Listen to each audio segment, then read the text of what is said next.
Buenos días a todos, espero que estén muy bien. No sé si me escuchan o hay algún poco de interferencia, si me pueden confirmar para darles la bienvenida a esta nueva charla. Sí, José, te escucho súper bien. Perfecto, excelente. Bueno, bienvenidos a todos desde la Cámara Colombo Chilena.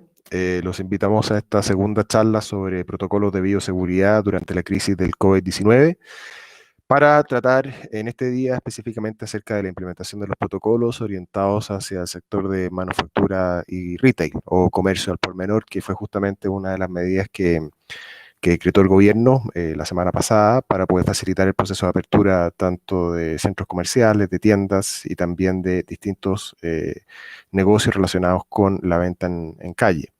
Entonces va a ser muy interesante para todos los miembros y también para la gente que está participando en este webinar, escuchar de mano de dos expertas en temas de justamente derecho laboral, acerca de la implementación correcta de los protocolos de bioseguridad y de qué manera también las compañías pueden ir adoptando estas medidas de forma efectiva y exitosa.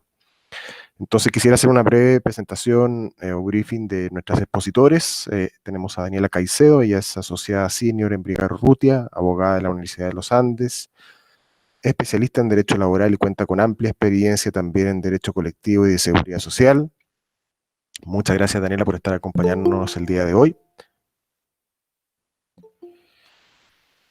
Por otra parte, Luz María Herbeláez, abogada y auditora RUC del Consejo Colombiano de Seguridad en Sistemas y cuenta con amplia experiencia en administración de personal, seguridad y salud en el trabajo y relaciones laborales. Así que muchas gracias por tanto acompañarnos, Daniela y Luz María, en esta actividad, en este webinar, y esperamos que también sea de alto interés también para los oyentes que están participando el día de hoy en esta actividad de la Cámara Colombo Chilena. Así que nuevamente muchas gracias por acompañarnos. Entonces le doy la palabra a Daniela Luz María para que puedan comenzar con su presentación.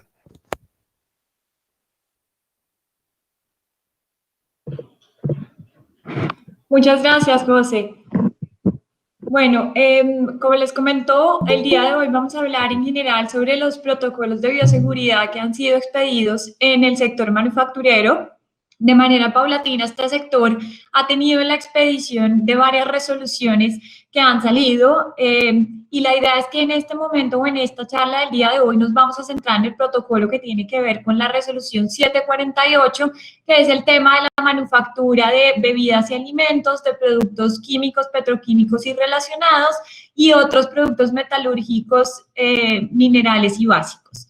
Entonces, Luz María va a empezar a ponernos en contexto un poco y hablar sobre la importancia que tiene el sistema de gestión de seguridad y salud en el trabajo en la implementación y la adopción de estos protocolos de bioseguridad, y posteriormente vamos a hablar ya específicamente sobre estos protocolos. Entonces le doy paso a Luz María.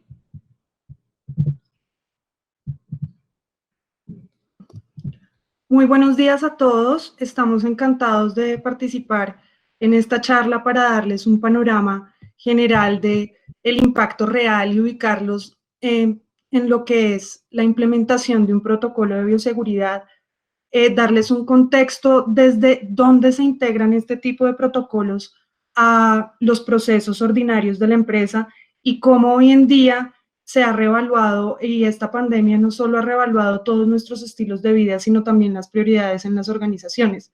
Ya entendemos que una adecuada gestión en seguridad y salud en el trabajo, que se entendía como un proceso secundario a las organizaciones o se malentendía tal vez como un proceso secundario a las organizaciones, empieza a ser un requisito de operación, y la empresa que hoy en día es destacada es aquella que puede ejecutar sus operaciones con criterios de higiene y seguridad.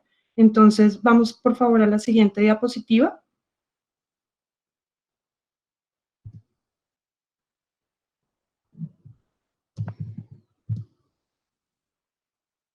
La otra, perfecto.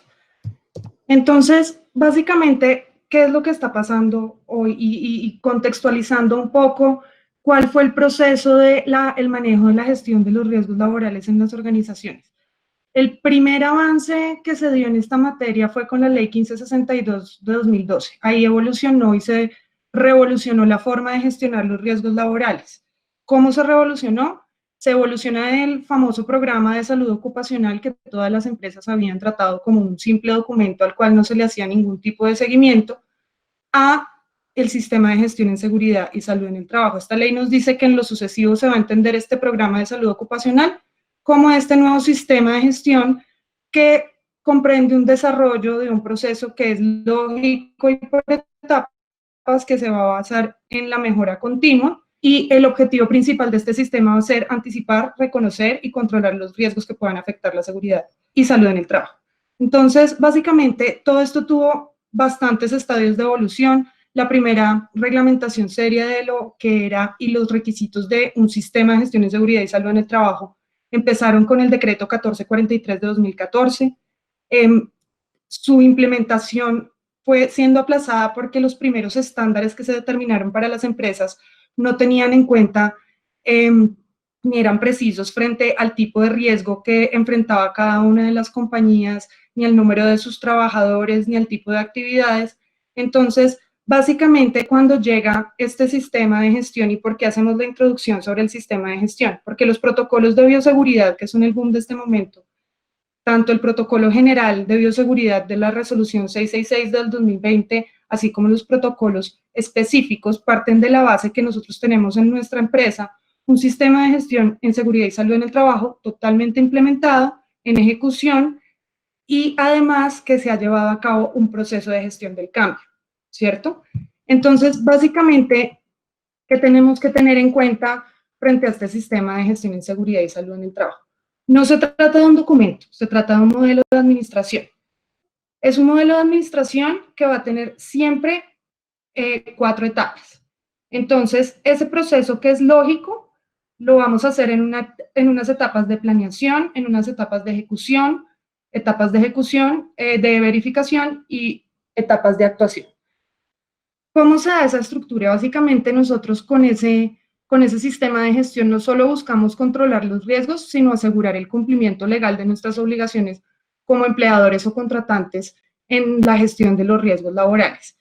¿Quiénes deben implementar un sistema de gestión en seguridad y salud en el trabajo? Nosotros ya tenemos en cuenta y debemos partir de la base que la cobertura de los riesgos laborales no va a ser exclusivamente sobre nuestros trabajadores, sino sobre todas las personas sobre las cuales los riesgos de nuestra compañía puedan afectarlos de algún modo. Entonces, deben implementar un sistema de gestión en seguridad y salud en el trabajo todos los empleadores públicos y privados, que esa es la regla general, contratantes de personal de contrato civil, comercial o administrativo en cualquiera de ese tipo de modalidades.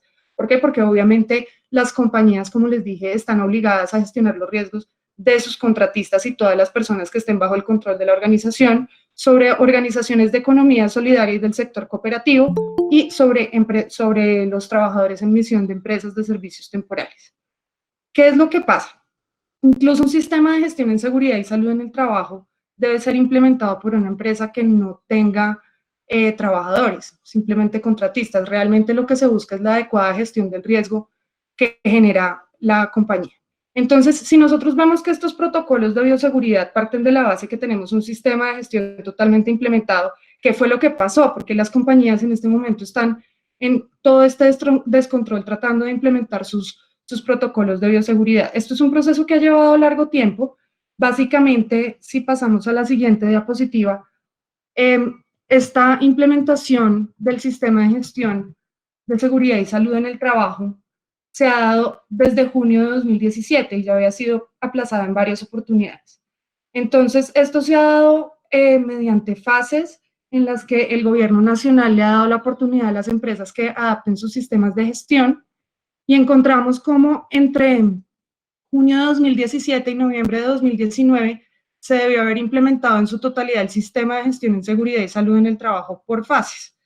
Ya a partir de los meses de diciembre de 2019 se deberían estar ejecutando estos sistemas de manera anual. Entonces, si nosotros nos vamos a ver a los contenidos de la resolución, toda esta forma de implementación fue finalmente definida a través de la resolución 312 de 2019 nos dijo a las compañías qué es lo que tenemos que hacer con este sistema, porque básicamente nos encontramos frente a un montón de documentación y procedimientos, pero no tenemos muy claro cómo integrarlos a nuestra organización y qué es lo que debemos hacer con ellos.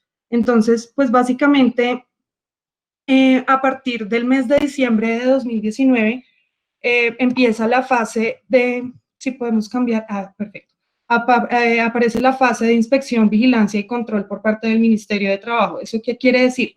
Quiere decir que a partir de noviembre de 2019 ya el Ministerio puede sancionarnos por no contar con la implementación del sistema de gestión en seguridad y salud en el trabajo conforme a las fases que ya nos dijimos.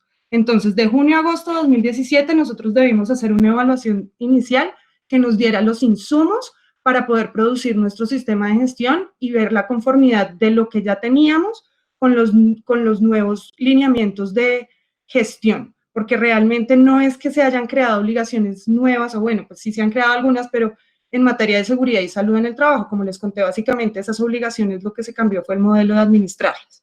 Luego que se hace esa evaluación inicial, como ustedes ven, el ciclo de gestión del sistema de gestión en seguridad y salud en el trabajo, parte de ese ciclo de planear, hacer, verificar y actuar. Entonces, luego de esa evaluación inicial, lo que se va a hacer es un plan de mejoramiento conforme a esa evaluación inicial. Entonces, a nosotros nos ha dado la resolución 312 de 2019, que ya fue una resolución que aterrizó un poco más los requisitos que debía tener cada organización para implementar su sistema de gestión en seguridad y salud en el trabajo, ubicándolos frente al tipo de riesgo y al número de trabajadores y el sector de la economía.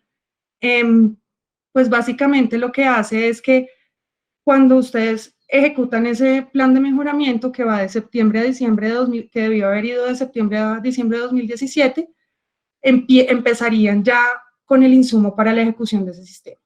Entonces, la fase 3, que fue de enero a diciembre de 2018, implica que se empiecen a ejecutar todas esas actividades que salieron de ese plan de mejoramiento de la evaluación inicial con otros dos insumos muy importantes. El primero, como vimos, es un sistema de cumplimiento legal, entonces se debe tener actualizada la matriz de requisitos legales, porque básicamente eso es a lo que está obligada la compañía, y se debe actualizar la identificación de peligros y valoración de riesgos. Básicamente con esos tres insumos, con ese plan de mejoramiento y esos dos matrices, nosotros podemos dar inicio a la ejecución, la formulación del plan de mejora anual, y nuevamente la idea es que como estos sistemas de gestión implican un seguimiento y un plan de mejora, como nosotros vimos, estos sistemas de gestión, la función principal es lograr la mejora continua, entonces la idea es que se haga una verificación, un seguimiento y nuevamente al identificar las debilidades del sistema de gestión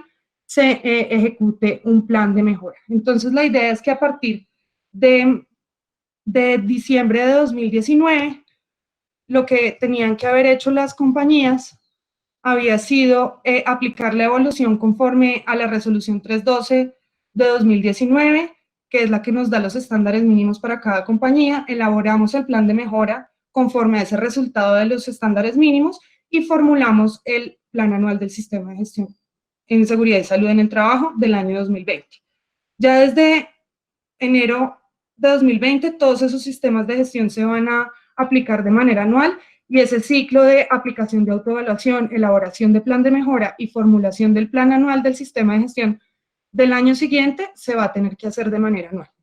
Entonces, ¿qué es lo que pasa frente a estos estándares mínimos? Hasta el momento esto está siendo controlado por las ARLs, donde se diligencia el formato de la resolución y se determina el nivel de cumplimiento, el nivel de avance del sistema de gestión en seguridad y salud en el trabajo, pero la idea es que a partir del mes de diciembre de 2020 en adelante, todos esos estándares y los planes de mejora que se debieron haber llevado a cabo en los años anteriores se deben registrar en la aplicación habilitada en la página web del Ministerio de Trabajo.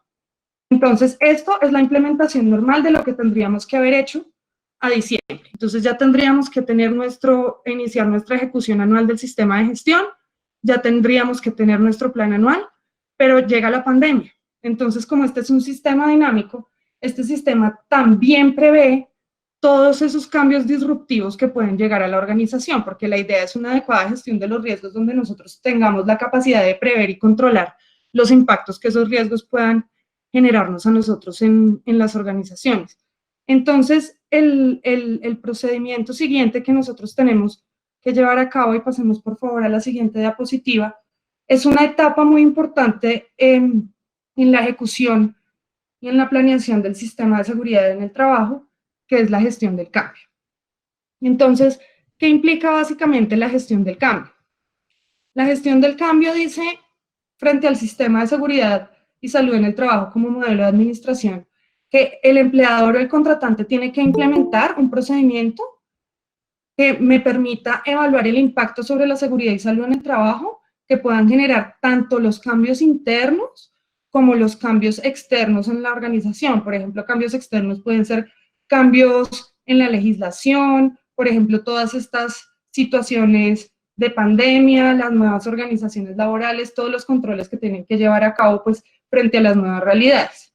Entonces, eso me genera reevaluar mi plan de trabajo anual, porque obviamente nuestro plan de trabajo anual estaba basado sobre una evaluación de cumplimiento sin tener en cuenta todo lo que ha pasado en este momento por la pandemia. Entonces, ¿qué es lo que yo debo hacer nuevamente? Tengo que realizar una nueva identificación de peligros y como yo les decía, uno de los insumos más importantes para la construcción del sistema de gestión, porque básicamente eso es lo que queremos controlar con el sistema de gestión, digamos, entender la medida de prevención y control de los riesgos laborales a los que están expuestas las personas. Entonces nosotros tenemos que hacer ese proceso de identificación de peligros y evaluación de riesgos, pero con una nueva óptica. La óptica debe ser una óptica según la cual el riesgo biológico va a ser uno de los riesgos prioritarios que nosotros tendríamos que gestionar.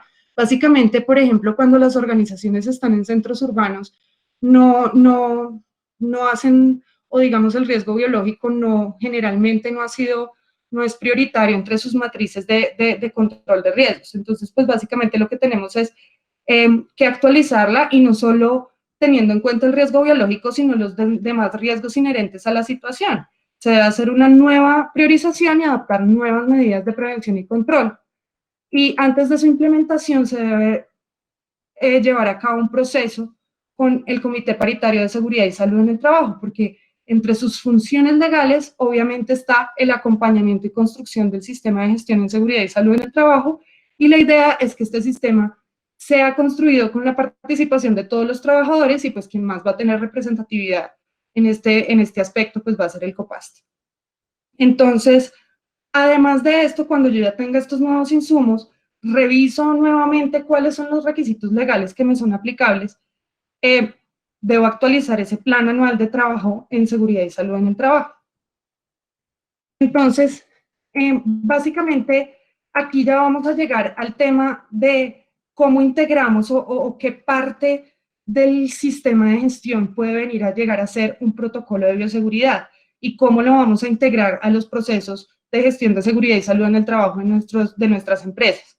Entonces, básicamente, estos protocolos hacen parte de la gestión de los peligros y los riesgos. Entonces, nosotros como empleadores debemos adoptar métodos para identificar, prevenir, evaluar, valorar y controlar todos esos riesgos y peligros que van a estar en la empresa. Entonces, aquí vamos a hacer una distinción muy importante y es la diferencia entre peligro y riesgo, para que ustedes entiendan más o menos cómo es el proceso que se debe llevar a cabo para gestionar adecuadamente los peligros y evaluar los riesgos que estos peligros representan. Entonces, básicamente, un peligro es una fuente, una situación, un acto que tiene potencial para causar daño, daño en términos de daño humano, deterioro de la salud, incluso una combinación de estos factores. Ahora, el riesgo básicamente es la combinación de la probabilidad de que ocurra este peligro y la severidad del daño o el deterioro de la salud que pueda causar este peligro. Entonces, si ustedes miran el proceso de identificación de peligros, valoración de riesgos y establecimiento de medidas de control, ¿por qué va a empezar? Entonces, primero, identificamos cuáles son los peligros a los que puede estar sometida nuestra organización.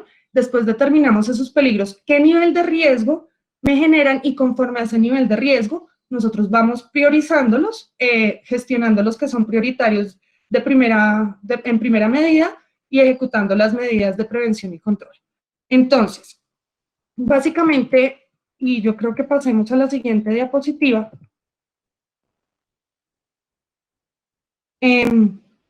¿cómo se realiza todo este procedimiento y esas medidas de prevención y control? Pues básicamente un protocolo de bioseguridad es una de las medidas de prevención y control que nosotros tenemos frente a la mitigación y la prevención del riesgo biológico. Básicamente de eso viene su nombre de protocolos de bioseguridad. Entonces, ¿cómo es el proceso lógico que se debe llevar a cabo para controlar un riesgo dentro de la compañía? Según el decreto 1072 de 2015, todas esas medidas de prevención y control se tienen que adoptar con base en un análisis de pertinencia. Realmente la gente tiene una concepción errónea frente a la gestión del riesgo, según la cual la única forma de controlarlo es a través de la entrega de elementos y equipos de protección personal. Realmente todas esas medidas de prevención y control tienen una jerarquía y se deben aplicar conforme a esa jerarquía. Entonces, básicamente, lo primero que yo debo buscar en una organización es eliminar el peligro y ese riesgo que me puede generar ese peligro. Entonces, básicamente, se toman medidas para hacer desaparecer ese peligro o ese riesgo. La sustitución, que sería el segundo paso, cuando yo voy a empezar ya identifico que tengo, por ejemplo, mi riesgo biológico, ya veo que es un riesgo prioritario, que es un riesgo alto, entonces voy a empezar a gestionarlo. No lo puedo eliminar. Entonces, ¿qué otras cosas puedo hacer? Entro a la sustitución. Entonces, medidas que se toman a fin de reemplazar un peligro por otro que no genere riesgo o que genere menos riesgo, ¿sí? Luego, ¿qué otra cosa tengo que hacer? Y ustedes ya lo van a ver más adelante, que todos estos procesos y estas jerarquías se van a ver reflejadas en cómo yo ejecuto e implemento mi protocolo de bioseguridad.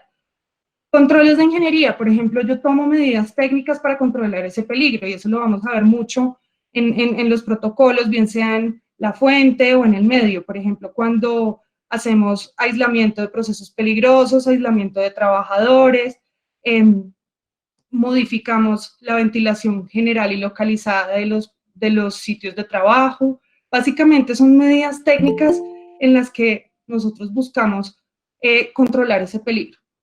Luego de esos controles de ingeniería, nosotros deberíamos empezar a evaluar los controles administrativos.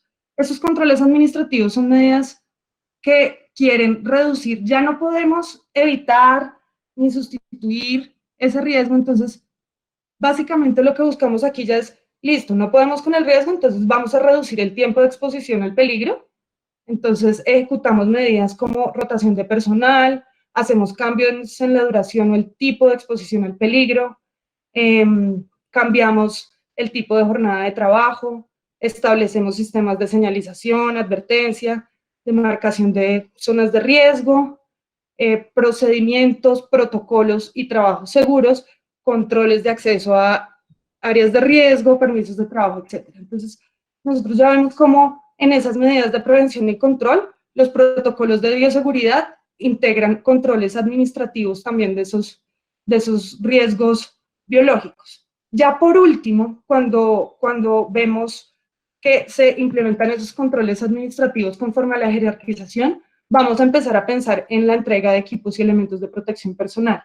Entonces, pues ya como todos los conocemos, es el uso de dispositivos, accesorios y vestimentas que buscan protegerlos contra posibles daños a su salud o su integridad física derivados de la exposición de los peligros. Entonces, no solo el empleador tiene que suministrar estos elementos y equipos de protección personal que tengan cumplimiento con las disposiciones legales vigentes, todo lo que cumplan con todas las normas sanitarias y regulatorias que se han expedido y estar muy pendiente básicamente de todo este movimiento de información que ha hecho, por ejemplo, el INVIMA frente a los elementos y equipos de protección personal y sus requerimientos técnicos. Y tenemos que entender, como ya les había dicho, que los elementos de protección personal se deben usar de manera complementaria ante a las anteriores medidas de control y nunca debemos usarlos de manera aislada. No va a ser, digamos, el primer mecanismo de gestionar el riesgo. Básicamente, se exige que la entrega de elementos de protección personal esté de acuerdo con la identificación de peligros, evaluación y valoración de los riesgos conforme a la jerarquía que les acabo de explicar. Entonces, pues, cosas generales frente a la entrega de esos elementos de protección personal, que va a ser uno de los elementos fuertes que vamos a trabajar en nuestro protocolo por el tipo de riesgo que estamos viviendo, es que, pues, básicamente no solo deben suministrarse sin ningún costo para el trabajador, sino que ellos deben conocer cómo es la forma correcta de utilizarlos, cuáles son los procedimientos de mantenimiento o reemplazo, y la idea es que se asegure en todo momento el buen funcionamiento y el recambio de los elementos de protección personal según su vida útil.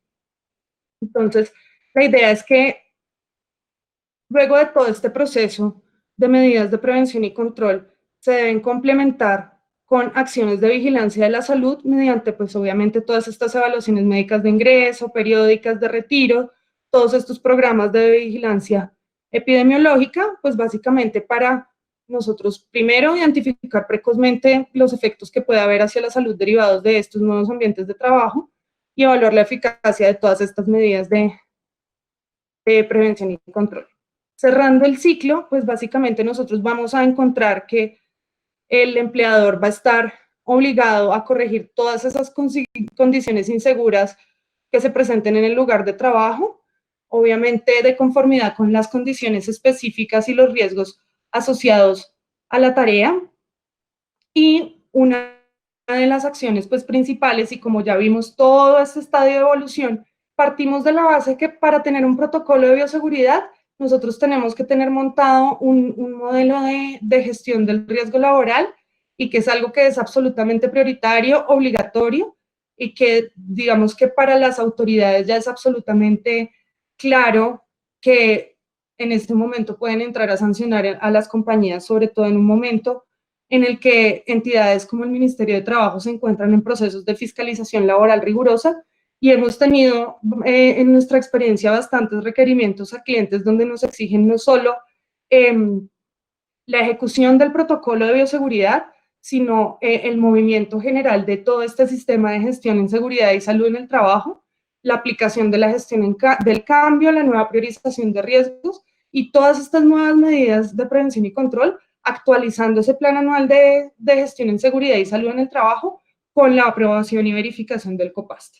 Entonces, ya entendiendo que los protocolos de bioseguridad son medidas de prevención y control del riesgo laboral, le paso la palabra a Daniela para que vayamos estudiando no solo el contexto, sino básicamente ya en forma qué es un protocolo de bioseguridad, cómo opera el protocolo general, la complementariedad de todos estos protocolos específicos y todos estos procesos que se deben llevar a cabo ante las autoridades para poder reiniciar operaciones, así como los riesgos de no ejecutar ni cumplir con estas obligaciones legales. Entonces, Daniela. Gracias, Luz María. Entonces, ahora con todo este contexto y viendo que los protocolos de bioseguridad hacen parte y tienen que ser integrados con el sistema de gestión de seguridad y salud en el trabajo, vamos a ver específicamente qué son estos protocolos, cuáles son los protocolos específicos que se han expedido en el sector de la manufactura y cuáles son los requisitos que actualmente tienen que cumplir las compañías para poderse registrar y para poder reactivar operaciones. Entonces, podemos pasar a la siguiente diapositiva, por favor. Los protocolos de bioseguridad nacieron entonces como una parte o por decirlo de alguna manera coloquial, como un hijo del sistema de gestión de seguridad y salud en el trabajo. Estos protocolos tienen como objetivo establecer las medidas mínimas de prevención que tienen que establecer las compañías para poder volver a operar en el mercado. Entonces, el gobierno nacional estableció dentro de sus medidas un plan de aislamiento obligatorio inteligente y dentro de ese plan se estableció la reactivación gradual de la economía, lo que quiere decir que se van abriendo de manera paulatina o gradual los sectores, ciertos sectores que tienen mayor relevancia o que están más afectados en la producción económica. Como parte de este plan de aislamiento inteligente, surgieron estos protocolos cuya idea principal era evitar que esta reactivación gradual de la economía tuviera un impacto negativo y aumentara el riesgo de transmisión del coronavirus. ¿Podemos pasar a la siguiente diapositiva, por favor? ¿Qué pasó con estos protocolos de bioseguridad? Inicialmente, muchas compañías y muchos gremios empezaron a establecer lineamientos mínimos para poder tener medidas o lineamientos que las compañías debían seguir para poder pues, tener seguros a sus empleados y evitar que el coronavirus se fuera a incrementar. ¿Qué pasó? Esto generó que en el mercado hubiera muchos lineamientos y que no hubiera una unificación de esas medidas que se recomendaba que las empresas tenían que establecer. Como consecuencia de eso y con el objetivo de evitar que hubiera muchos o que hubiera una confusión alrededor de cuáles eran los lineamientos que se debían establecer, el gobierno profirió una resolución en donde dijo el Ministerio de Salud y Protección Social es la única entidad que puede proferir estos protocolos de bioseguridad. Esto tenía como objetivo, como les mencionaba, pues justamente unificar y darle la competencia exclusiva a una entidad para que fuera esa entidad la única que pudiera expedir todos esos lineamientos mínimos que debían cumplir las compañías. De acá salieron entonces los famosos protocolos de bioseguridad. Estos protocolos de bioseguridad son de obligatorio cumplimiento todas las compañías, y ya lo vamos a ver, y todas las actividades económicas deben cumplir con estos protocolos de bioseguridad, con independencia de que estén trabajando de manera presencial o que lo estén haciendo a través de las modalidades de trabajo en casa o de teletrabajo.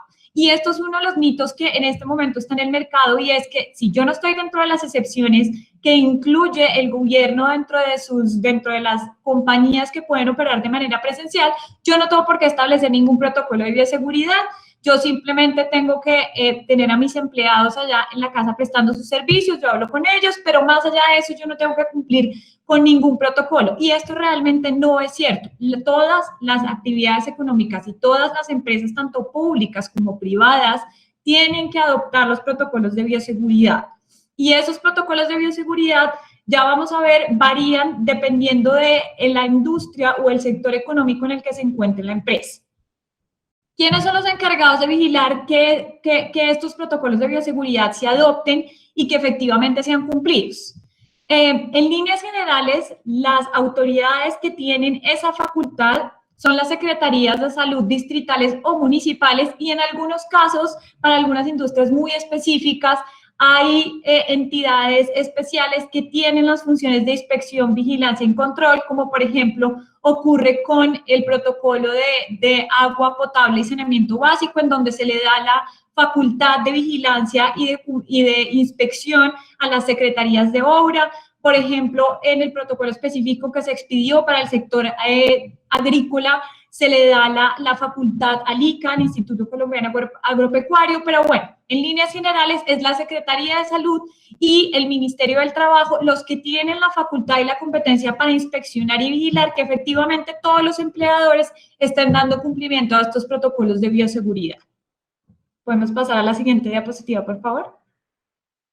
Hay podemos encontrar dos tipos de protocolos de bioseguridad. Primero está el protocolo general, que fue el que se expidió a través de la resolución 666, y ese protocolo lo que hace es establecer los lineamientos generales y los lineamientos básicos que todas las empresas con independencia del sector o la industria a la que pertenezcan tienen que cumplir. Ese protocolo general de bioseguridad es obligatorio para todas las actividades económicas y sociales y para todos los sectores de la administración pública. Es de obligatorio cumplimiento, como lo mencionaba, por parte de todos los empleadores públicos y privados, y acá volvemos a lo mismo, no se hace una distinción respecto a si se está prestando servicios de manera presencial o se hace a través de trabajo en casa o teletrabajo. Asimismo, como lo mencionaba Luz María, pues este es un sistema integral y estos protocolos realmente no solo tienen como actor al empleador, si bien es el que lo tiene que adoptar y tiene que velar porque su implementación pues se dé en la práctica. Esto realmente incluye muchos actores y todos estos actores tienen una responsabilidad muy importante en la ejecución y la implementación de estos protocolos de bioseguridad. ¿Quiénes son estos actores? Todos los contratantes, tanto públicos como privados, todos mis clientes, todos mis proveedores, las empresas de servicios temporales sí existen, sí están dentro del radar, y cualquier persona que haga parte de mi cadena y haga parte de mi operación. Entonces, realmente, si bien los empleadores son los que tienen la obligación principal, esto es una obligación conjunta que depende de muchos actores. Después encontramos los protocolos específicos. Estos protocolos específicos lo que buscan es establecer los lineamientos que ya se adecúan a la naturaleza particular de una industria o de un sector económico y a las características especiales en las cuales, con las cuales pues, prestan servicios las diferentes actividades de la economía. Estos protocolos específicos, y esto es muy importante tenerlo en cuenta, son complementarios al protocolo general. Esto no quiere decir que si yo pertenezco a una industria que tiene un protocolo específico, no tengo que cumplir con la resolución 666. No, y si ustedes van y miran los protocolos específicos, estos protocolos todos inician con la base de las medidas generales de bioseguridad de la resolución 666. Entonces, mi punto de partida siempre para hacer un protocolo de bioseguridad va a ser primero la resolución 666, que tiene los lineamientos generales, y ya después me voy a tener que ir al protocolo específico, si mi industria o el sector al que pertenezco lo tiene, ya para implementar las medidas específicas que me exigen implementar por la actividad que yo estoy prestando. Estos protocolos específicos se han ido expidiendo de manera paulatina, de manera a medida que las industrias se han ido abriendo y se ha dado esta reapertura económica de la que mencionaba previamente. Y en este momento, pues, hay varios protocolos específicos expedidos en varias industrias. Los primeros protocolos que se expidieron fueron los de construcción y manufactura. Y manufactura, pues, ha venido teniendo una evolución porque realmente la primera resolución que salió, que fue la 675, esa resolución sacó solamente unos subsectores o estaba dirigida solamente a unos subsectores de manufactura, y posteriormente pues hubo otras resoluciones específicas que ya fueron dando apertura a nuevas partes o nuevos subsectores de manufactura. Entonces eso ya lo vamos a ver en un momento, pero entonces manufactura tiene varias resoluciones que le son aplicables dependiendo del subsector en el cual se encuentre la empresa. Dentro de estos protocolos específicos encontramos entonces, bueno, construcción, manufactura, están los juegos de suerte y azar, está el sector del transporte, la infraestructura de transporte que tiene que ver con todas las construcciones de carreteras, los caficultores, agua potable y saneamiento básico. Recientemente han salido, por ejemplo, minas y energía, se expidieron los protocolos en el sector pecuario, en el sector agrícola. Asimismo, para las plataformas digitales, mensajería, comercial por mayor y al por menor para determinadas actividades, y para los médicos veterinarios, entre otros. Entonces, en este momento, hoy en el panorama, ya tenemos varios protocolos específicos que van direccionados a sectores o a industrias determinadas de la economía. ¿Me ayudas con la siguiente diapositiva, por favor? ¿Qué pasa entonces con estos protocolos generales y específicos? Entonces, cuando vamos al contenido del protocolo general, es muy importante tener en cuenta las medidas que este protocolo tiene en cuenta. Las vamos a mencionar, no podemos entrar por temas de tiempo en el detalle, pero sí es importante tener en cuenta cuáles son en líneas generales esos requerimientos mínimos que exige la resolución 666 y que por supuesto pues yo voy a tener que aplicar e implementar para mi compañía teniendo en cuenta las características. Entonces hay cosas que para una compañía serán aplicables que para la otra compañía no. Entonces yo siempre tengo que tener en cuenta que todo lo voy a tener que adaptar a las condiciones y a la forma en que yo presto servicios. Entonces primero está el tema del lavado de manos, el protocolo que yo tengo que seguir para que mis empleados tengan una higiene de cómo lavarse las manos, con cuánta frecuencia, cuánto es el tiempo que tienen que utilizar para lavarse esas manos, cómo lo hago, cuáles son los puntos que yo tengo que tener, cuáles son los insumos o los productos que yo tengo que tener en esos puntos en los que las personas se van a lavar las manos. Todas estas cosas son muy importantes porque justamente el lavado de manos y el distanciamiento físico han sido catalogados como dos de las medidas más importantes para atacar la propagación del coronavirus, y en este sentido pues son medidas que realmente su establecimiento y su implementación resultan de vital importancia y que además a la hora de hacer inspecciones pues son puntos en los que las autoridades ponen mucha atención. Después encontramos el tema del manejo del tapabocas. ¿Cómo capacito yo a mis empleados para que se pongan y para que se quiten el tapabocas? ¿Qué hacer cuando la persona se quita el tapabocas? Si es desechable, ¿dónde lo tengo que botar? ¿Cómo lo tengo que botar? ¿Cuál es el procedimiento que tengo que seguir? Si es reutilizable, ¿qué es lo que tengo que hacer? ¿Cómo lo lavo? ¿Cuál es el protocolo de lavado que tengo que tener en cuenta? Todas esas cosas son puntos que yo voy a tener que establecer al interior de mis protocolos de bioseguridad y dentro de sus protocolos que ese protocolo macro tiene establecido. Las medidas de distanciamiento físico, entonces, y ahí también hay un tema que se junta con el tema de las medidas locativas, y es, yo voy a tener que implementar medidas en las cuales asegure que mis trabajadores tienen una distancia mínima de 2 metros, pero adicionalmente que entre puesto y puesto de trabajo esta distancia se cumple, que a la hora, por ejemplo, de ingerir alimentos, esta distancia también se está cumpliendo. ¿Cómo manejo yo eso con mis clientes y mis proveedores? Si tengo señalizaciones al interior de mi empresa para que los trabajadores tengan claro que esa distancia, ¿cuál es esa distancia de 2 metros? Porque a mí me dicen, ok, 2 metros, pero entonces, ¿cómo calculo eso? Que al ingreso de la compañía esa señalización esté demarcada de tal forma que si hay, por ejemplo, una fila para ingresar a la empresa, pues en esa fila se tenga en cuenta esa distancia mínima que exige esta resolución. El tema de los elementos de protección personal de los que hablaba Luz María, que también son muy importantes. Entonces, ¿cuáles son los elementos que yo voy a dar? Y aquí se juntan dos cosas. Por una parte, los elementos de protección personal que yo necesito para que mi empleado lleve a cabo y ejecute su labor, y por otra parte están los elementos de protección personal que están dirigidos a cubrir o hacer elementos de bioseguridad, donde están los guantes, los tapabocas y estas medidas que lo que buscan es evitar la propagación y fungir como elementos para proteger al empleado ante el riesgo del coronavirus. Esto de los elementos de protección personal es muy importante porque yo no solo tengo que capacitar a mis empleados sobre la forma en que se deben usar, cuáles son las medidas de prevención que yo tengo que tener en cuenta, que son de uso personal e intransferible, que yo no las puedo compartir con mis compañeros de trabajo, que además si me las quito, ¿dónde las tengo que dejar? Porque no es tan fácil como que me quite el tapabocas y lo dejé encima de una mesa, porque si hago eso en ese momento, pues eso puede ser un factor de infección que va a tener una repercusión. Entonces, todas estas medidas son igualmente muy importantes. Está el tema de las medidas de limpieza y desinfección, que adicionalmente pues hay que tener un protocolo específico que haga parte de ese protocolo general. Estas medidas de limpieza y desinfección van direccionadas hacia diferentes frentes. Por ejemplo, el tema de recepción y entrega de insumos.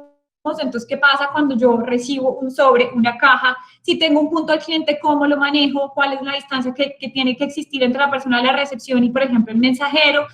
La barrera, el alcohol que tengo que tener, todas estas medidas que son muy importantes, que al final, pues, hacen parte de estas medidas que mencionaba al principio, por ejemplo, de las medidas del distanciamiento físico, el manejo del tapabocas. Los manejos de casos positivos de coronavirus, y esto también es muy importante tenerlo en cuenta porque, ¿qué pasa si uno de mis empleados que está prestando servicios reporta síntomas de coronavirus? ¿Qué tengo que hacer yo? ¿Dónde lo pongo? ¿Lo mando a la casa o al centro de salud? Entonces, ¿cuáles son las cosas que tengo que tener en cuenta? ¿A quién le tengo que reportar? Y esto va unido también con mi plan de comunicaciones y con la red de comunicación que yo tengo que tener establecida al interior de mi empresa. También está el tema de la manipulación de insumos y productos, como les comentaba.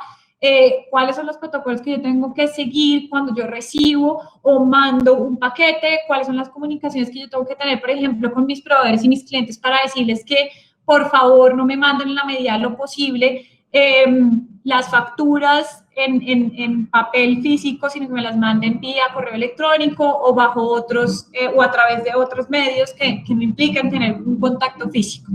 El manejo de residuos, y este tema ha causado bastante controversia. ¿Por qué? Porque en el tema ambiental, el manejo de residuos pues tiene unos colores y tiene unos lineamientos muy específicos. Como muchos de ustedes lo sabrán, pues el tema de residuos peligrosos siempre se ha manejado, pues se ha venido manejando a través de una bolsa de color rojo que tiene que seguir con unos procedimientos y unos protocolos muy especiales. En este caso, la resolución 666 lo que hizo fue decir, los residuos que tengan que ver con elementos de protección personal de bioseguridad, como los tapabocas, los guantes, yo los voy a tener que depositar en unas bolsas de color negro, dobles, las cuales tienen que estar selladas con un rotulado que diga que son residuos que vienen de coronavirus para evitar que, por ejemplo, los reciclados lo vayan a abrir, y tienen que estar en unas canecas tapadas. ¿Qué ha generado esto? Esto genera mucha controversia porque pues realmente estos son residuos que vienen derivados del coronavirus y como tal pues generan un riesgo biológico. Entonces, este riesgo biológico pues ha chocado de alguna manera con esta regulación que a nivel ambiental hay sobre el manejo de los residuos peligrosos. Entonces, hay que tener mucho cuidado porque en este momento, por ejemplo, la Secretaría de Salud está exigiendo que esas bolsas sean de color negro y se maneje como la resolución 666 lo ha establecido. Sin embargo, pues como les mencionaba, es un tema que en este momento está o va en contravía de lo que en materia ambiental se está estableciendo. Por lo cual, pues ya veremos si la Secretaría de Salud tiene algún pronunciamiento, decide modificar esto o simplemente lo vamos a seguir manejando a través de las bolsas de color negro. Ahora está el tema del trabajo en casa, como les mencionaba. Si bien yo no estoy prestando servicios de manera presencial, eso no quiere decir que yo no tengo que cumplir con nada. Yo tengo que cumplir con las medidas. Por ejemplo, el tema de manejo de casos positivos. Yo puedo tener un empleado que esté en la casa y pueda tener síntomas o pueda resultar ser un caso positivo de coronavirus. Entonces, esas medidas yo las tengo que implementar para esos empleados que están prestando servicios desde su casa, ya sea a través de la modalidad de trabajo en casa o a través de la modalidad de teletrabajo. Está también el tema del monitoreo y manejo de situaciones de riesgo. Entonces, ¿qué pasa si un empleado presenta un síntoma o si, por ejemplo, una de las personas o miembros de la familia con los que convive tiene un síntoma o es reportado como caso positivo de coronavirus? ¿Cómo actúo yo si lo tengo que mandar a aislamiento preventivo o si lo dejo en la casa y no tengo ningún problema? Todas esas son las cosas que yo tengo que tener en cuenta dentro de este protocolo. Los temas de organización laboral. Yo voy a tener que establecer turnos para evitar que haya conglomeraciones de empleados y adicionalmente porque a nivel distrital las alcaldías han venido estableciendo unas jornadas de trabajo especiales dependiendo de la industria. Ya vamos a ver que la industria de la manufactura tiene una jornada de trabajo especial. También el tema de la interacción entre trabajadores y con terceros, que es otro tema muy importante, de cómo entonces hago yo que todos mis empleados no estén entrando a la misma hora ni estén saliendo en el mismo momento, que no tomen pausas activas a la misma hora, que cuando vayan a ingerir alimentos, que si por ejemplo la empresa tiene un casino al interior, cómo manejo para que todos mis empleados no estén al mismo tiempo, que entre las mesas haya una distancia mínima de 2 metros, todas estas cosas para evitar que justamente pues haya una conglomeración, como lo mencionaba, de empleados. Las medidas locativas, que también pues hace referencia a todas estas medidas que yo tengo que implementar y las adaptaciones que yo tengo que hacer al interior de mi compañía para poder implementar de manera global y de manera efectiva pues estos protocolos de bioseguridad. El desplazamiento desde y hacia el lugar del trabajo. En este momento el llamado de las alcaldías y del gobierno ha sido que se debe incentivar el uso de mecanismos alternativos de transporte, de medios alternativos de transporte, y desincentivar de alguna manera el uso de transporte masivo, pues teniendo en cuenta el riesgo que esto puede implicar. Las capacitaciones, y esto es un punto importantísimo porque de nada sirve que yo tenga en la práctica unos protocolos que pueden ser muy lindos, pero si al final yo no los puedo implementar y yo no les genero conciencia a mis trabajadores sobre la importancia del cumplimiento de estos protocolos, pues realmente no voy a hacer nada. Entonces, pues esto es, como yo les mencionaba, esto es un plan conjunto de trabajo que yo tengo que estar alineado no solo con mis empleados, sino con mis contratistas, con mis clientes, con mis proveedores.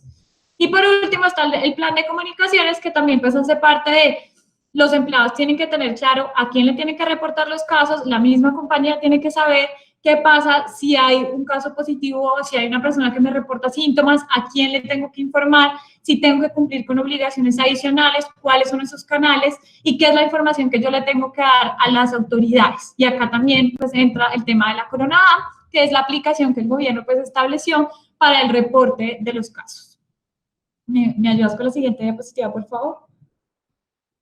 Entonces, ahora sí vamos a entrar específicamente en el sector de la manufactura. En el sector de la manufactura se han proferido realmente 3 protocolos específicos. La primera resolución, pues, que fue la 666, que estableció el marco general. Después vino la resolución 675, que habló de unos subsectores muy específicos de la industria manufacturera. Posteriormente vino la resolución 738, que ya regulaba el tema de la manufactura para equipos electrónicos, para elaboración o manufactura de equipos de transporte y de colchones y sommeliers. Y la última resolución que expidió el gobierno, que es la resolución 748, que habla de la manufactura o la elaboración de alimentos y bebidas, de la industria petroquímica, química y sus relacionados, de otros productos minerales no metálicos y de los productos metalúrgicos básicos. Vamos a ver que acá hay una diferencia muy importante en el tema del registro y de la autorización en estos protocolos, porque, como ustedes lo pueden ver, esta resolución 748, pues lo que establece o lo que regula es la manufactura de una industria que ha venido operando desde el inicio de la cuarentena, desde el inicio del aislamiento, que esto es desde el 22 de marzo. ¿Por qué? Porque se considera que son bienes y servicios básicos de primera necesidad para la población y, por ende, estas son actividades de manufactura que realmente nunca tuvieron un pareo, pues nunca tuvieron una interrupción en la prestación de sus servicios. Entonces, pasamos a la siguiente, por favor. Entonces, ¿qué pasa con estos sectores de manufactura? Si ustedes, como muchos de ustedes saben, las alcaldías o las autoridades distritales y municipales tienen la facultad de regular, si bien el gobierno pues ha incluido las excepciones y ha dicho cuáles son las empresas que pueden operar de manera presencial durante la cuarentena obligatoria. Las autoridades distritales son las que tienen la facultad y la competencia para determinar de qué manera van a poder prestar servicios y cuáles son los requisitos específicos que se tienen que cumplir. Y acá es donde entra el famoso tema del registro y la autorización. Y la gran pregunta que surge es, si yo me tengo que registrar, ¿quiénes son los que tienen que inscribirse y quiénes son los que tienen que solicitar autorización? Y si son todas las empresas las que tienen que cumplir eso o son algunas empresas solamente y de qué manera lo tienen que cumplir. Siguiente diapositiva, por favor. Entonces, primero vamos a ver la resolución 748, que es la resolución que habla, como les mencionaba, de la fabricación de alimentos y bebidas y de bienes y servicios que han sido considerados desde el inicio de la cuarentena como bienes de primera necesidad. Estos bienes tienen un tratamiento muy diferenciado y en este caso me voy a referir pues exclusivamente a Bogotá y voy a explicar cómo se está regulando en este momento. Entonces, la alcaldía de Bogotá lo que determinó es que para los bienes que son considerados como bienes de primera necesidad, estas empresas, como han estado funcionando y han estado operando desde el día 22 de marzo, estas empresas no tienen que buscar autorización para continuar sus operaciones. Lo que la alcaldía de Bogotá ha dicho es, primero, no tienen restricción en el horario, no tienen restricciones de horario de trabajo, por lo cual pues, sus empleados pueden prestar servicios en las jornadas que tengan establecidas las compañías. Esto no quiere decir que entonces el empleado pueda prestar servicios 14 horas, no. Esto lo que quiere decir es que pues va a tener que estar sujeto a las regulaciones que en jornada de trabajo en Colombia se han expedido, pero no a las regulaciones especiales que la alcaldía expida dentro del marco de los protocolos de bioseguridad. Eso es lo primero. No necesitan autorización porque se entiende que son bienes que son de vital importancia y como ya vienen operando, pues realmente no van a reactivarse. Simplemente pueden seguir operando, pero sí tienen que inscribirse en la plataforma que estableció la alcaldía de Bogotá para tal fin y adicionalmente tienen que registrar su plan de movilidad segura en la plataforma también de la alcaldía. Hay una plataforma especial que estableció la alcaldía de Bogotá para inscribir esos planes de movilidad segura. Adicionalmente, pues en esa inscripción ellos tienen que llenar el formulario y tienen que inscribir sus protocolos de bioseguridad. Entonces, nuevamente, en este caso, solo se necesita o solo se tiene que cumplir con un requisito de registro, más no de autorización y tampoco están sujetos a unas jornadas de trabajo especiales. Entonces, si ya pasamos a las otras resoluciones, que son las 675 y las 738, que regularon los primeros subsectores de la manufactura, estas actividades sí necesitan registro, pero además autorización. ¿Y eso qué quiere decir? Que no pueden reactivar sus operaciones hasta tanto no hayan hecho la inscripción, no hayan llenado todos los formularios y después de esos formularios pues hayan adjuntado sus protocolos de bioseguridad y hasta tanto no reciban un correo electrónico con el certificado y con la autorización que está emitiendo la alcaldía, no van a poder prestar servicios. Si lo hacen, en realidad pues lo estarían haciendo en contravía de la ley y podrían estar sujetos a sanciones. Entonces, en este caso hay un tema de registro más autorización. Adicionalmente, tienen las mismas obligaciones del tema del plan de movilidad segura y con el nuevo decreto que sacó la alcaldía de Bogotá, que es el decreto 128, se establece que adicionalmente todas las empresas, y esto también va para las empresas de bienes y servicios que prestan bienes y servicios de primera necesidad, tienen que escribir en la plataforma a todos sus empleados y a todos sus contratistas. Y para eso, el decreto dio un plazo de 8 días desde la expedición del decreto, que el decreto fue expedido el 24 de mayo. Entonces, pues, eso es digamos, un nuevo requisito que anteriormente la gente no sabía si tenía que cumplir o no. Bueno, ya está establecido y ya lo incluye el decreto 128. Y adicionalmente, para estas empresas se establece unas jornadas de trabajo especiales que para el sector de manufactura la alcaldía estableció que tienen que prestar servicios entre las 10 de la mañana y las 5 de la mañana. Ese es el plazo que la alcaldía le dio a las empresas para que puedan poner a sus trabajadores a prestar servicios, a las empresas que pertenecen, por supuesto, a los sectores de la manufactura. Siguiente, por favor.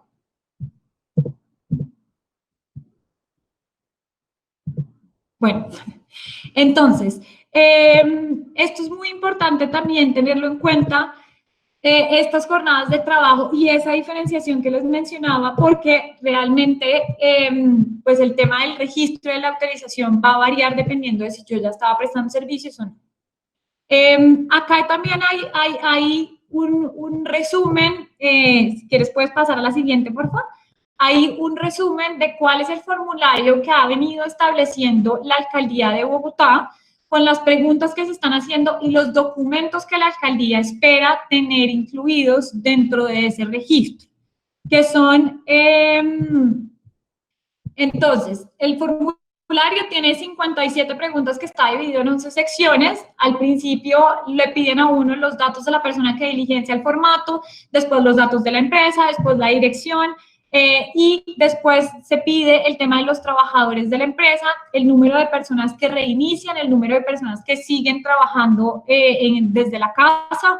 Después se pide el registro de trabajadores y acá la misma plataforma me da un archivo en Excel con 66 campos que yo tengo que diligenciar.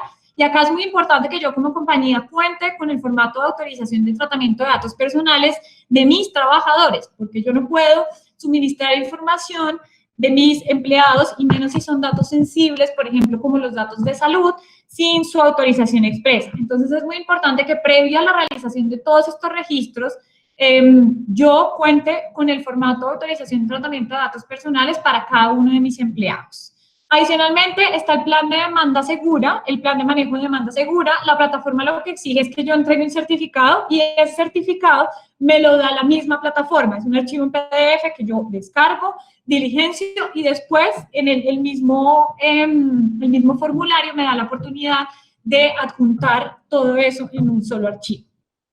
Después, entonces, están lo que piden es el protocolo de lavado de manos, el protocolo de desinfección de áreas comunes, las condiciones de salud de salud y trabajo y el plan de contingencia para coronavirus, que es muy importante y que también hace parte del sistema de gestión, las medidas establecidas por la empresa, entonces los líderes de seguridad y salud en el trabajo que tengo que tener por cada área, los signos y cómo yo identifico el procedimiento que tengo que establecer para saber si alguna persona tiene signos o síntomas que estén relacionados con el coronavirus, el procedimiento para asignar las herramientas, los equipos y la dotación que yo le entregue, el protocolo para el manejo de residuos. Bueno, acá están todos los protocolos, los subprotocolos que me exige el protocolo general y mi mismo protocolo específico.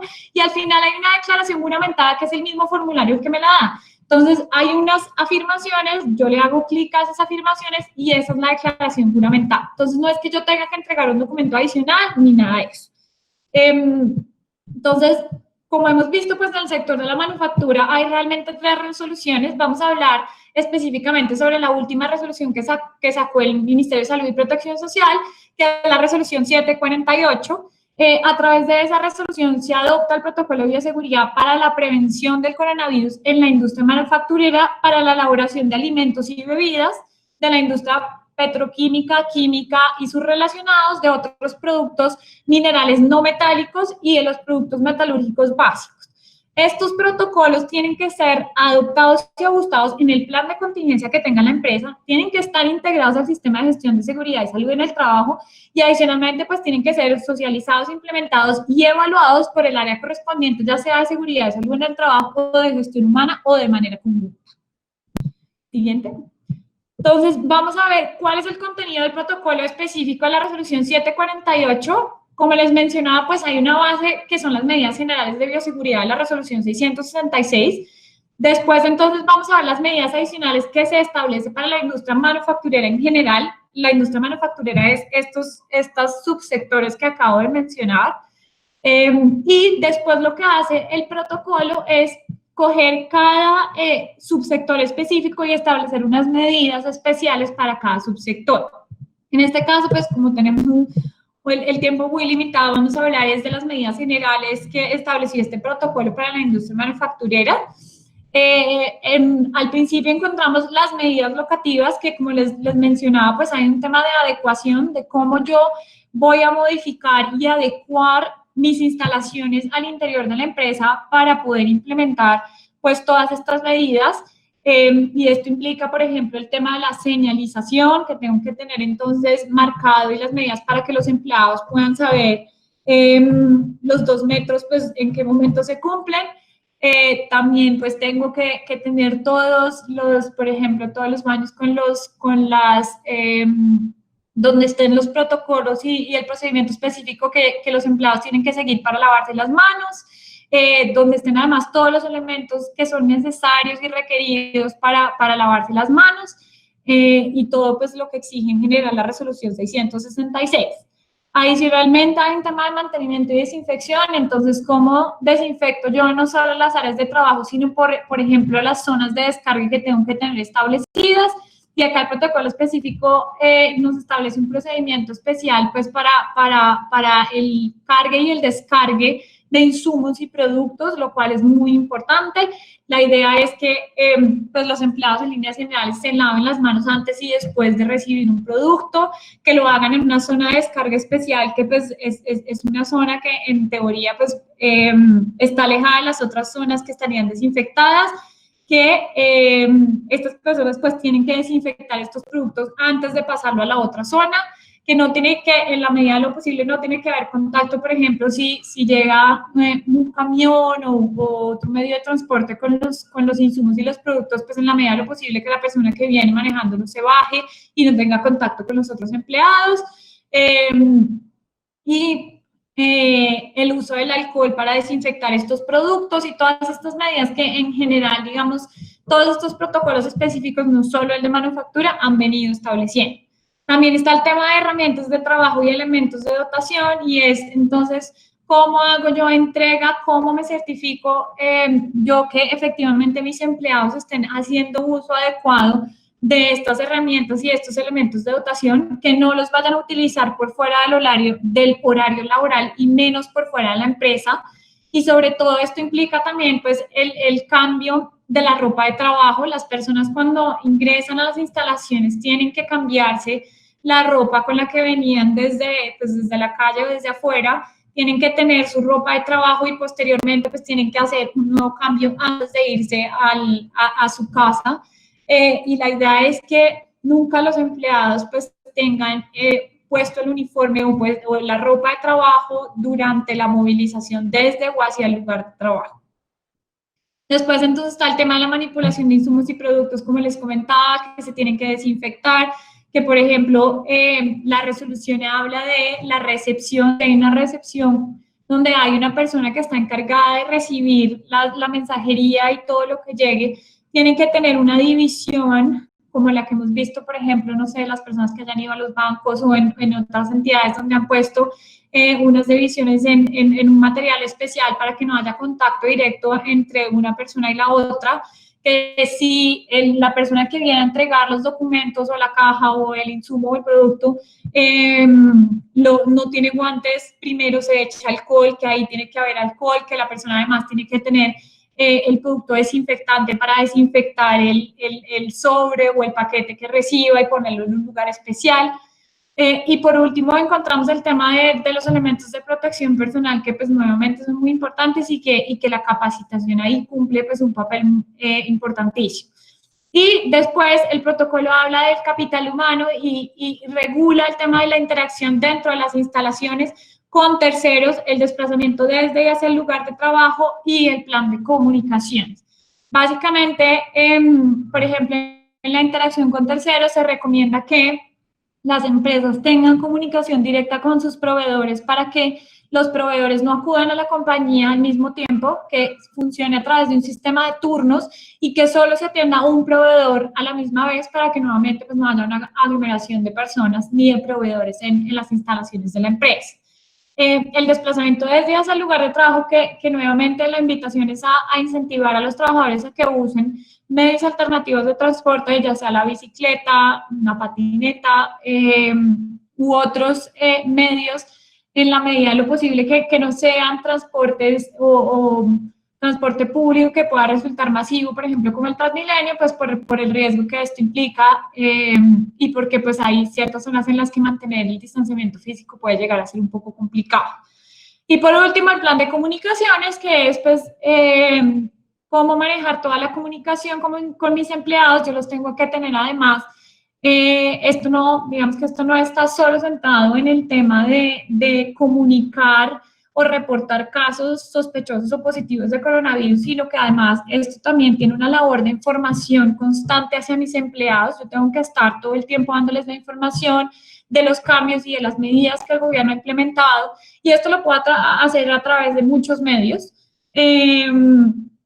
Y, por ejemplo, como el uso de televisores, el uso de campañas, el uso de envío, por ejemplo, de boletines virtuales en donde los empleados pues, puedan tener acceso a toda esta información sin que haya, en la medida de lo posible, documentos físicos que no estén siendo compartidos entre empleados. Por último, hay un tema muy importante y es estos protocolos de bioseguridad y su implementación tienen detrás una responsabilidad importantísima que no solo cubre temas laborales y de seguridad y salud en el trabajo, sino que además cubre muchas áreas y es muy importante ver que si las empresas no cumplen con estos protocolos de bioseguridad y con las medidas que el gobierno ha implementado, y no solo con los protocolos de bioseguridad, sino con lo que nos mencionaba Luz María al principio de realizar toda la gestión del cambio del sistema de gestión, de integrar los protocolos con el sistema de gestión, porque no se trata de documentos que van separados, son documentos que tienen que ir integrados, y como les mencionaba, pues los protocolos de bioseguridad realmente son unos hijos del sistema de gestión. Entonces, pues es muy importante que realmente funcionen de la mano, que la compañía los alinee, y que realmente no solo se implementen estos protocolos, sino que se lleven a cabo todas las medidas y toda la gestión del cambio que se requiere para el sistema de gestión. Si eso no se hace, pues las consecuencias pueden estar desde el tema penal. Los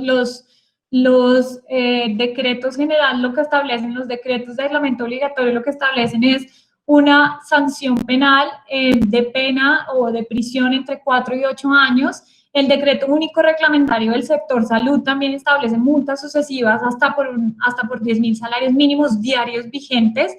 Por el incumplimiento de las obligaciones en materia de seguridad y salud en el trabajo, también hay unas multas que varían entre 1 y 500 salarios mínimos legales mensuales vigentes. Adicionalmente, pues hay un tema de culpa patronal, por ejemplo, si el trabajador llega a tener algún daño derivado de este incumplimiento, pues el empleador puede ser obligado a indemnizar totalmente todos los perjuicios que por esta actuación, este incumplimiento se hayan generado. Incluso si la Secretaría de Salud llega a hacerme una inspección y yo no estoy cumpliendo con estos protocolos, pues esto puede generar un cierre temporal de mis actividades. Adicionalmente, pues si por ejemplo yo no había sido autorizado y estoy trabajando, pues también puedo tener puedo tener multas derivadas de eso, o también puedo tener una sanción penal si entrego documentos que realmente no tienen una información veraz para lograr que ese registro de esta autorización salga más rápido. Entonces, el llamado es a que las empresas pues cumplan de manera responsable con estos protocolos de bioseguridad, los implementen y los adopten, pues siguiendo todos los lineamientos que el gobierno ha establecido en la materia y de manera integrada con el sistema de gestión de seguridad y salud en el trabajo.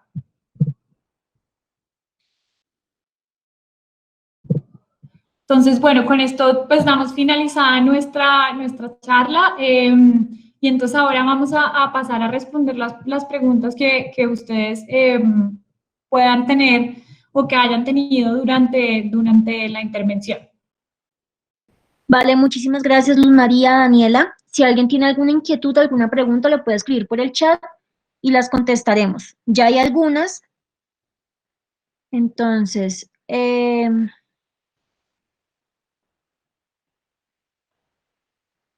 listo. Marlene pregunta, si tengo una empleada que nos informa que su hermana es sospechosa de coronavirus, ¿la empresa debe también tomar medidas con la empleada? Es decir, no dejar que vaya a trabajar. ¿Su trabajo no es posible realizarlo desde casa? Pues lo que dice la resolución 666 y de hecho varios protocolos específicos lo que dicen es que si algún miembro de la familia es sospechoso o es reportado como un caso positivo de coronavirus, la empresa tiene que establecer como medida preventiva el aislamiento obligatorio. Es decir, tiene que mandar a la persona a prestar sus servicios desde la casa.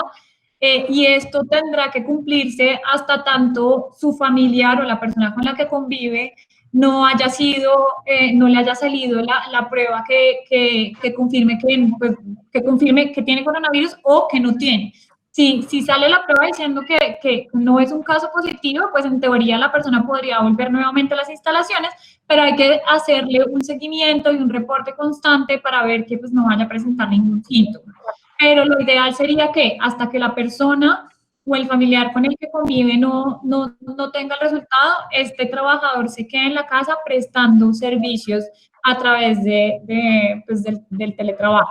Si sus labores no lo permiten, pues la idea es tratar por ese tiempo de buscar alternativas o de hacer un análisis de reconversión laboral que me permita a mí que ese trabajador pueda prestar otros servicios durante ese periodo de tiempo.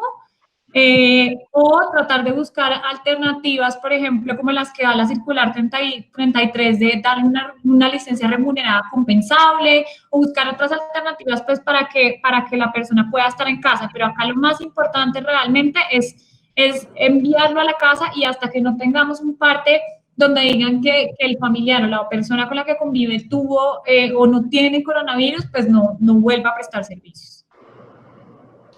Sí, y ahí básicamente también lo que tenemos que tener en cuenta es que el Protocolo General de Bioseguridad nos obliga a establecer un canal de información entre el empleador, la EPS y la ARL para que se informe cualquier sospecha de síntoma o cualquier contacto estrecho con personas confirmadas, y pues la idea es que se maneje de manera confidencial, como lo había dicho Daniel. Básicamente hay que asegurarse de reportar esos casos sospechosos a las entidades correspondientes. Y cuando pues, vemos que alguno de los trabajadores experimente síntomas, fiebre, sospecha de contagio, pues lo que decía Daniela, básicamente lo que se tiene que hacer es darse ese aislamiento y avisar a la EPS para que establezca los pasos a seguir. Básicamente lo que se tiene que hacer ahí es bloquear de la programación de turnos de trabajo a esa persona hasta tanto no sea dado de alta por el servicio médico. Listo. Josefina pregunta, me gustaría saber acerca del pago de los días de aislamiento preventivo que pide la Secretaría de Salud o EPS en muchos casos. Muchos trabajadores son operativos o no tienen el equipo para trabajar desde casa. ¿La empresa tiene el deber de pagar los 15 días de aislamiento?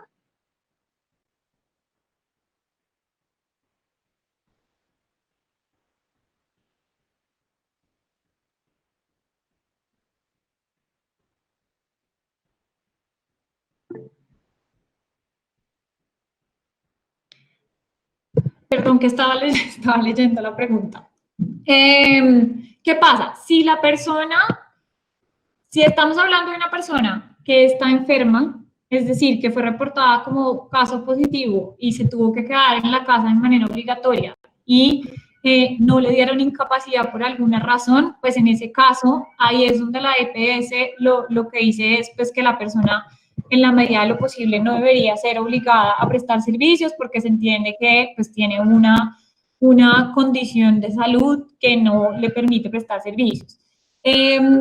Por lo general, si la persona tiene un caso positivo, pues le deberían dar la incapacidad por coronavirus. Si no la tiene, pues lo ideal es que la persona pues efectivamente no preste servicios. Si, por ejemplo, yo mandé a la persona a aislamiento porque yo no estoy autorizada y todos mis trabajadores de la compañía están prestando servicios desde la casa, ahí realmente pues yo no estoy obligada a pagarle a mis empleados si estos no están prestando servicios. Yo ahí tengo varias alternativas. Si la persona no puede prestar servicios desde la casa o no tiene, digamos, la posibilidad, o yo realmente por la naturaleza de los servicios que presto, pues realmente no puede la persona ejecutar su labor desde la casa, entonces pues ahí lo que yo tengo que hacer es buscar las alternativas o hacer uso de alguna de las alternativas que el Ministerio del Trabajo ha dicho, ya sea como el otorgamiento de vacaciones, lo que les mencionaba, la licencia remunerada compensable, puedo acordar con mi empleador una reducción del salario, puedo también acordar, y siempre, y por eso acá menciono acordar, porque tiene que ser un tema de mutuo acuerdo con el trabajador, el otorgamiento de una licencia no remunerada por un periodo de tiempo específico. Digamos que ahí tengo varias alternativas que el Ministerio del Trabajo y la misma legislación laboral pues me permite otorgar. No sé, Luzma, si quieras complementar algo. No, estamos bien así, pues básicamente el parámetro es la protección del trabajador y la protección de sus ingresos en la mayor medida posible, por tanto se deben pues ejecutar todas esas alternativas que nos ha dado el Ministerio de Trabajo antes para gestionar, digamos, este tipo de casos. En última, si ninguna de estas alternativas es viable, pues básicamente lo que ha dicho el Ministerio al respecto es que se tendrían que cubrir esos días por parte de la compañía. Claro, hola, ¿cómo están? Este es el tema, de que se está dejando todo de responsabilidad de la compañía y para esas personas no hay incapacidades. Entonces, a mí mis clientes lo que me dicen es, ya gasté el recurso de las vacaciones, ya los mandé un tiempo con licencia remunerada, porque llevamos 2 meses en cuarentena. ¿Qué pasa ahora? Porque si uno ve una compañía pequeña, 10 trabajadores, a lo mejor bien. Pero si tenemos empresas de 10.000 trabajadores que todos los días están presentando a lo mejor 10 casos de COVID, más los 4 compañeros de al lado, son 50 casos fuera de aislamiento. Entonces, son 15 días que yo tengo que estar pagando sueldo porque las vacaciones ya hay 3 ciclos fuera. ¿Qué recursos se está haciendo para las empresas? Porque ya no se puede seguir castigando a las compañías. Ese es el tema. Claro, no, es totalmente válida tu pregunta. Yo creo que el tema hay que revisarlo caso por caso. No es posible, digamos, que tener una respuesta que te cubra todos los casos, porque yo creo que hay situaciones diferentes. Y si bien, pues tú lo que mencionas es, no se le puede trasladar toda la responsabilidad a la compañía, con lo cual estoy de acuerdo. En materia laboral hay un principio muy importante que dice que los trabajadores pueden participar de las utilidades de los empleadores, pero nunca asumir sus riesgos o pérdidas. Y en parte, pues ahí hay un tema de responsabilidad, y es que yo tampoco le puedo trasladar todo el riesgo a mi trabajador. Entonces, por eso te decía, pues yo también tengo que mirar caso por caso. Si es, por ejemplo, una situación en la que yo puedo probar que, por ejemplo, la persona incumplió con las medidas o que, por ejemplo, estaba obligado a quedarse en la casa e incumplió con ese aislamiento obligatorio, o si fue a la compañía, no hizo uso de los elementos de protección, pues yo ahí realmente puedo tener una base para decir que realmente pues no voy a pagar el salario. Pero entonces hay otros casos también en los cuales pues la persona ha seguido todo, yo no tengo ninguna excusa que me permita a mí decir, pues yo tampoco en ese caso le puedo trasladar la responsabilidad al trabajador por haberse contagiado, porque pues realmente al final el hecho de que yo también lo haga ir a prestar servicios, etcétera, etcétera, pues tiene un riesgo inmerso. Entonces, yo creo que darte una respuesta general a esa pregunta es un poco complicado. Yo creo que hay que revisar caso por caso, hay que revisar la situación del empleado, cuáles fueron las condiciones, qué fue lo que pasó, y ahí tomar una decisión de cómo manejarlo. Gracias. Listo. Natalia pregunta, buenos días, quisiera que me confirmaran por favor el tema de los horarios que se deben manejar en una empresa que es un laboratorio farmacéutico.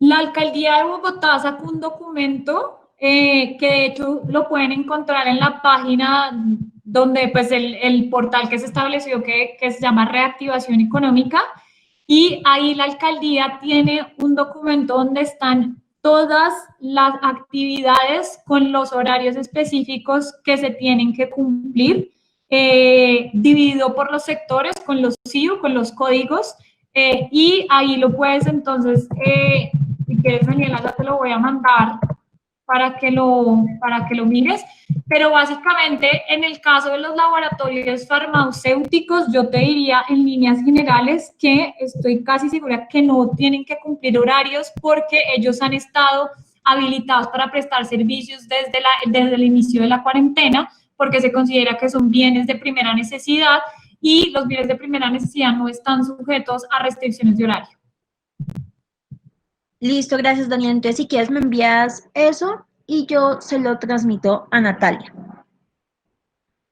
Entonces, Andrea pregunta, ¿cuándo vencen los plazos para el registro de los protocolos de seguridad y el plan de movilidad segura e igualmente para registrar trabajadores de acuerdo con el decreto 128 del 24 de mayo de 2020? El decreto 128 establece plazos, por ejemplo, para el tema de la adopción y el diligenciamiento de los formularios y el tema del plan de movilidad segura.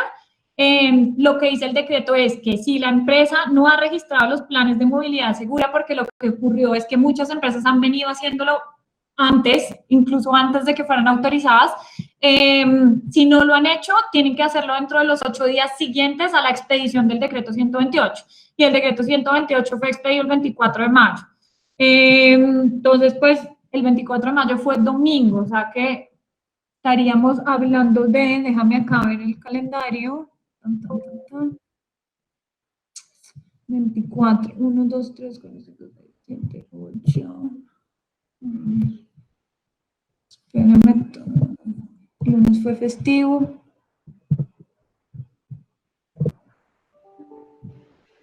Bueno, ya te digo exactamente cuándo es la fecha, pero lo que dice el decreto son 8 días siguientes a la expedición del decreto. Para el plazo del registro de los empleados y de los contratistas, el decreto dice exactamente lo mismo, que dentro de los 8 días siguientes a la expedición del decreto, y en el caso en que la compañía no haya hecho el registro, se tiene que registrar la totalidad de los trabajadores y de los contratistas que presten servicios en la empresa. Y de hecho también establece una obligación adicional, y es que los empleadores tienen que informar a través de la misma plataforma y a través de la línea 123 si alguno de los empleados presenta síntomas relacionados con el COVID-19, y en ese caso lo que dice es que si la persona presenta síntomas no se le tiene que permitir que preste servicios y se debe permitir que permanezca en su lugar de residencia por lo menos 8 días. Y esto pues obviamente sujeto a que la persona pues efectivamente no tenga coronavirus, porque en el caso en el cual lo tenga pues tendría que quedarse el tiempo que las autoridades le digan y por lo menos pues los 14 días que se establece. Listo. Andrea también dice, ¿tienen la norma de donde se especifican el valor de las multas? ¿Puedes repetir la cantidad de los salarios mínimos? ¿Son legales diarios o mensuales? Es que hay varias multas. La multa del sistema del incumplimiento de las obligaciones de seguridad y salud en el trabajo, que son entre 1 y 500, las puedes encontrar en la ley 1062 o en la ley 1562, o lo puedes encontrar también en el decreto 1072 del 2015. Las otras las puedes encontrar en el decreto único reglamentario del sector de la salud. Las penales, por ejemplo, las encuentras en los decretos de aislamiento que ha sacado el gobierno. Entonces está, por ejemplo, en el decreto, en el 636, en los decretos anteriores en los que se estableció la cuarentena. Entonces, digamos que esto está regado en diferentes documentos. Sí, ahí también sería importante el decreto 472 de 2015, en el cual pues que ya se establecen todas esas multas y sanciones por el incumplimiento general a las normas de seguridad y salud en el trabajo. Gracias, Luz María. Daniela. Andrea pregunta, ¿los plazos se cuentan en días hábiles o comunes?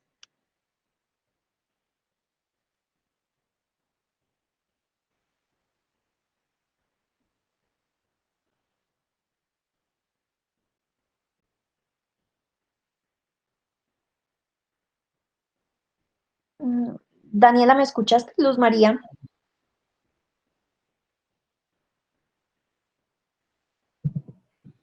Sí, pero perdón que estaba aquí mirando una cosa. Entonces, yo te diría, el decreto no lo establece, el decreto no dice que si son calendario hábiles, en nuestra interpretación, los términos deberían contarse como días hábiles.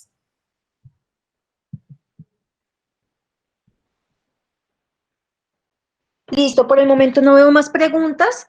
Entonces, muchísimas gracias, Daniela, muchísimas gracias, Luz María, por su tiempo, su disposición.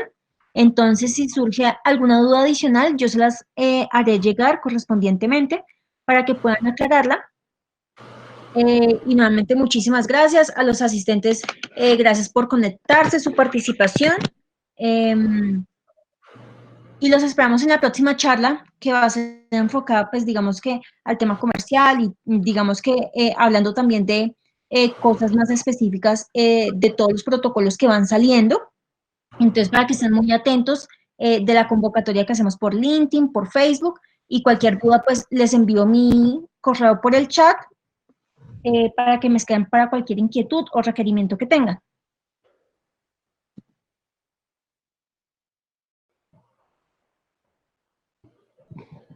Bueno, muchísimas gracias a todos ustedes por su participación y por sus valiosas preguntas.